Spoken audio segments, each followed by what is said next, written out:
Hello, everybody. You're listening to Accounting Makes Sense, an MJ the Tutor podcast, and I'm your host, MJ. In this podcast, we are focused on helping accounting students all over the world by offering a quick warm up on various accounting and business topics, hoping to generate bigger discussions and conversations around them. If you are a CIMA case study student, then this episode is for you. We'll be doing our tidbits from the SCS pre-scene for the November 2022 session. We're going to explore some initial thoughts about the pre-scene that came out about a little over a week ago. These thoughts are what I feel are going to be important for the upcoming exams. As usual, just to put out a disclaimer that these thoughts are simply my opinion. You should not take these as the only important aspect of the pre-scene. There would be other important factors to consider as you read through the pre-scene that you would be able to gather for yourself. So, as we start off, let's look at what our pre-scene company is for the SCS this time.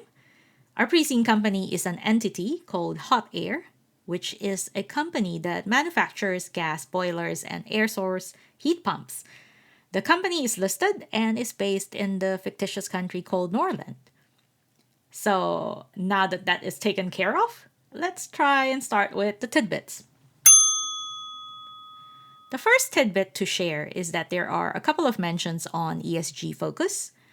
ESG deals with environmental, social, and corporate governance.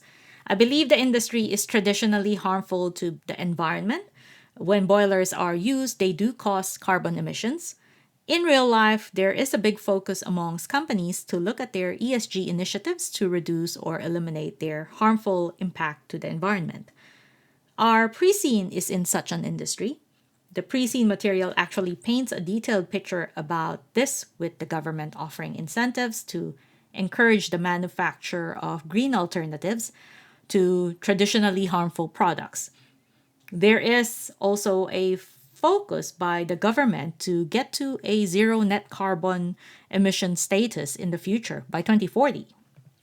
So we definitely know that Hot Air should treat this ESG matter as important, or if it's not currently as important as it should be, that they should be treating it as an important aspect for the future of the business. One thing that has been pointed out to me is that there is a lack of definitive initiatives on the material with regards to Hot Air. We know that ESG is deemed to be important since it is part of their mission, vision, and core values, stating that they would lead the movement to a zero carbon world.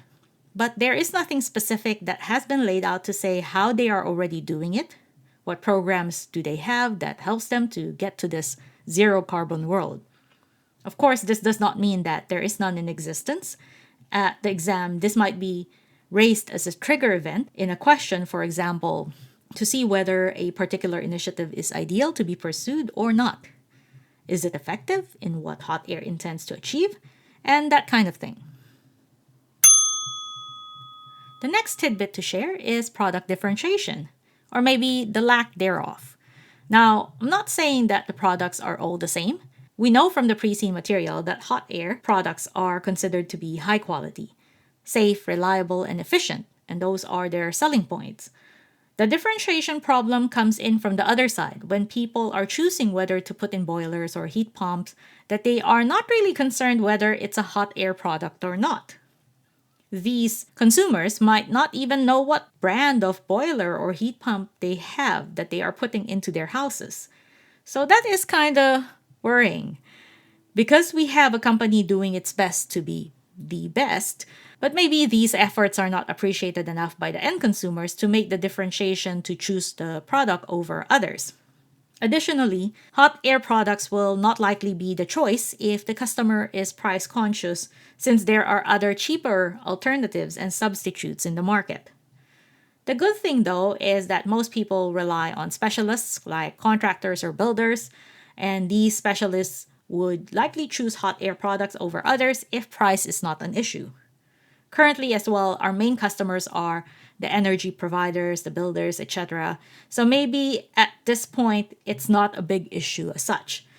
But just something to think about, that there is some pressure with regards to brand loyalty and perhaps It's a gap that the company can exploit to see how better to make their product stand out to the end consumer itself. Another tidbit to share is the focus on safety with regards to the products. The industry is highly regulated, as these products are dangerous if they are not installed correctly or manufactured properly.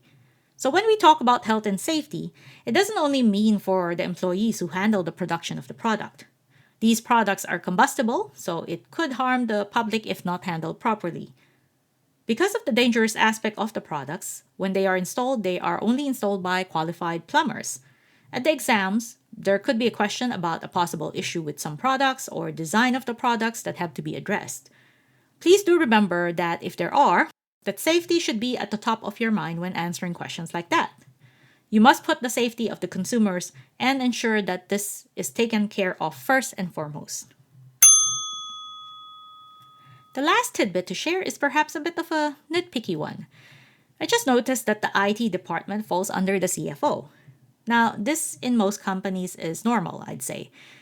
Although for a company like Hot Air, this might not be enough. There is mention that the CFO is nominally responsible for this department, which almost kind of implies that she is barely managing this department. And for a company like Hot Air, maybe perhaps treating and using technology to improve products and offerings, it might be better to have IT as a separate function, where you have someone properly skilled and experienced to lead it. No diss to the CFO, but of course, we can see that her background is mainly as a professional accountant, and there are many accountants who are well versed to handle IT as well.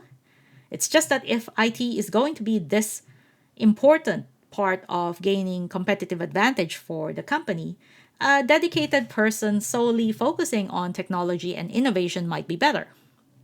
It also suggests that there may be some room here to exploit the technology more to help the company, that perhaps they are only doing enough at the moment, but could do so much more. And that's it for this episode. I hope you were able to glean the same tidbits from the pre-scene as I did, maybe even more. Keep on reading that pre-scene to gain a better understanding of the scenario.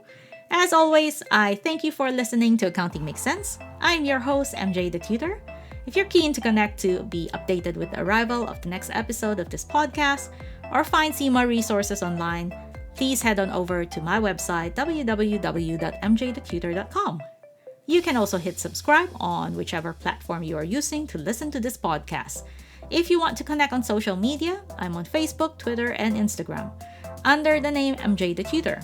So I hope to see you again next time. Ciao for now!